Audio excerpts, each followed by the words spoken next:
Hey, welcome.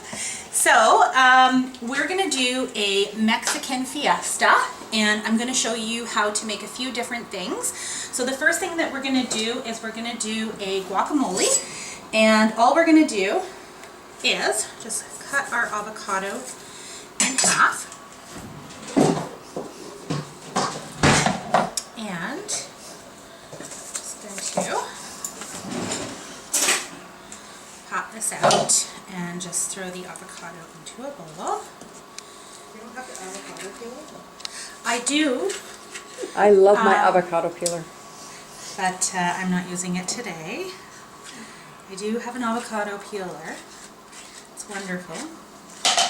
Okay, so use the whole avocado.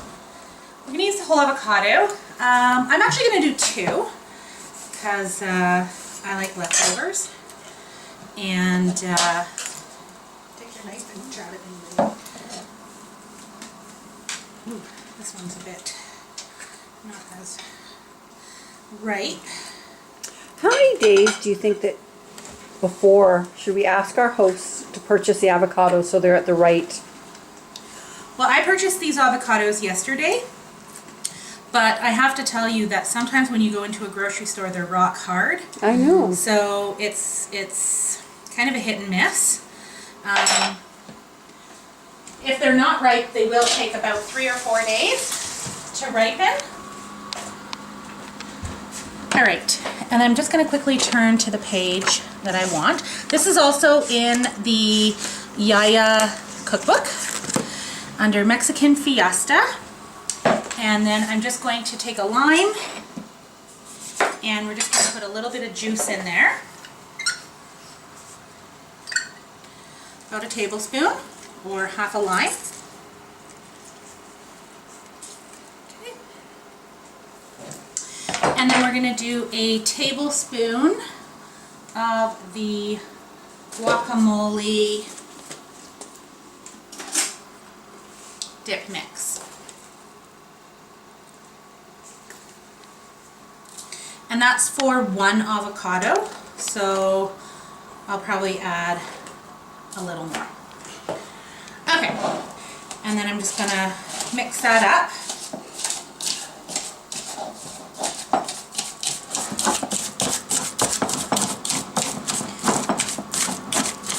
Now, I'm one of those people who always likes to make my guacamole homemade and fresh, so I have to say I was a little bit leery when I had to make it out of a bottle.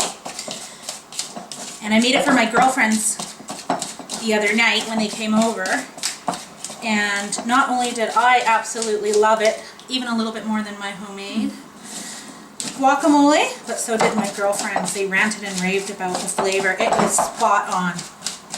So, And it's like good for you, right? Because it's just avocado. absolutely. Avocados are very good for you. Yeah, they're high in fat, but it's a good fat. Yeah. Yeah. And then I'm just going to put it into my little bowl here.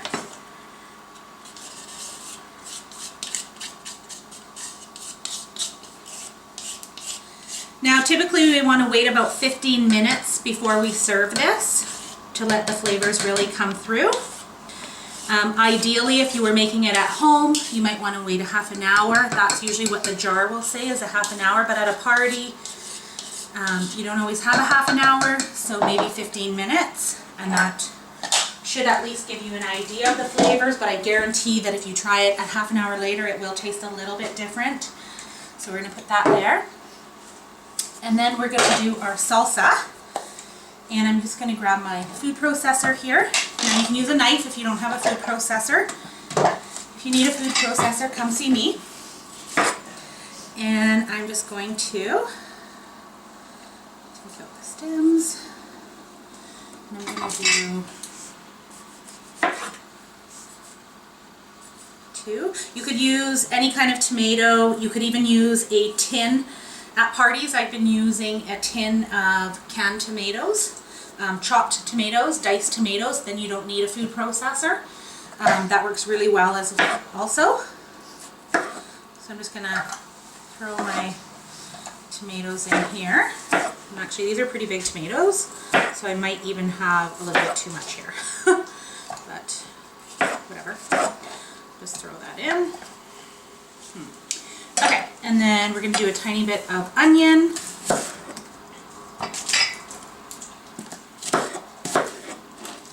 I'm just going to throw that in. And some lime zest.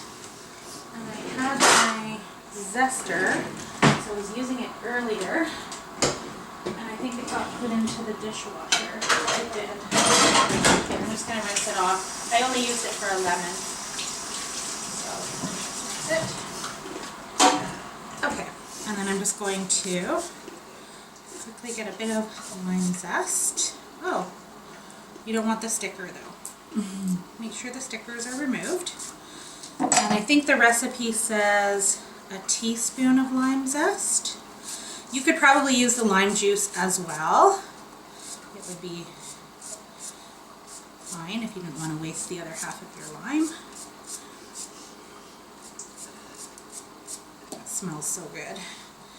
Okay, so we're going to throw that in there, and then we're going to throw in a teaspoon of the salsa dip mix.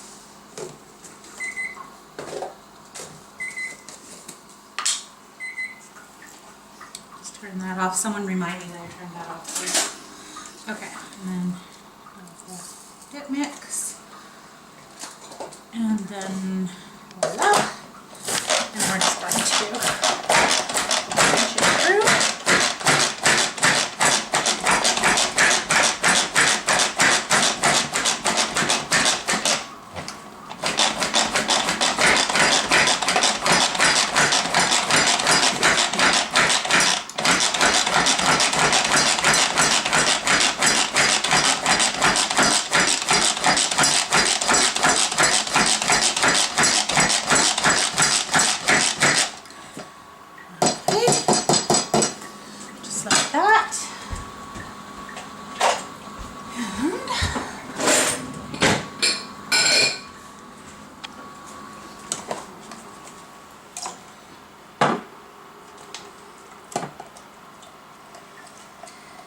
And homemade salsas have way less salt content, and you know exactly what you're eating, so it's very nice to have a homemade salsa. If you wanted, you could maybe add a jalapeno to that too if you really liked it spicy, because I did notice that the salsa dip mix is not overly spicy. Pam, can you show us that cookbook that you're using? Sure.